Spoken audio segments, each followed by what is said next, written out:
When utilizing self-monitoring strategies, the role of the teacher is to first identify the target behavior. In the article, the case study talked about a student named Scott whose undesired behaviors were speaking out without raising his hand, and when he does speak out, his comments and questions are not related to the material that is being presented or what is being discussed in class.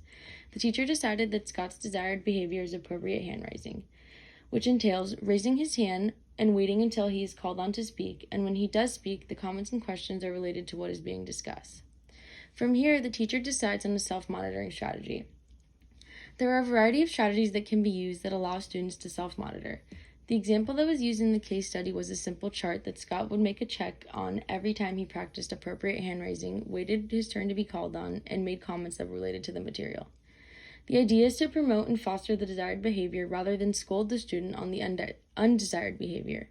In order for the self-monitoring system to be successful, the teacher must then choose reinforcers and criteria for how these reinforcers can be earned. The teacher will collaborate with the student on the plan, and they together will agree on a reinforcer and how this can be earned.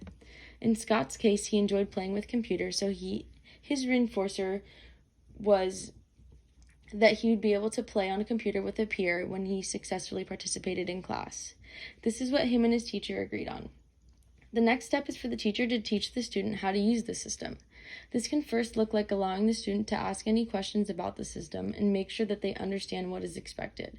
Once there is a mutual understanding of the agreement, the teacher and student can practice the system and compare data. This can help regulate if the student is self-monitoring accurately.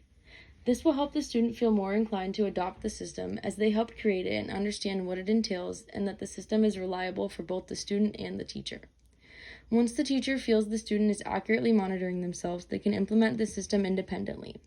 Little by little, reinforcers in promoting students to use the chart should fade, as well as expectations of the student should rise, especially when it comes to earning the reinforcers.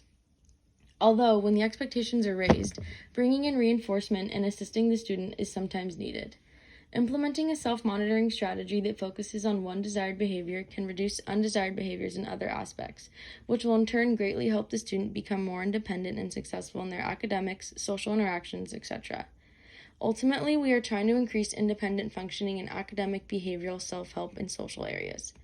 I could implement this by suggesting a self-monitoring chart and plan to my mentor teacher about a student that we have in our class who demonstrates similar undesired behaviors as Scott.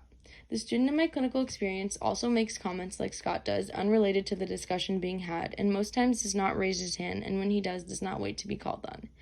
Using a similar system to Scott's might help the student reduce their undesired behaviors and help promote desired behaviors, which will lead to more success in the students learning their behaviors and their overall behaviors in the classroom.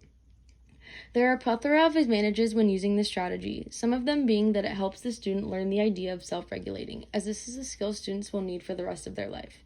It also helps them become accountable for their actions and allows them to gain more independence as they have to regulate themselves.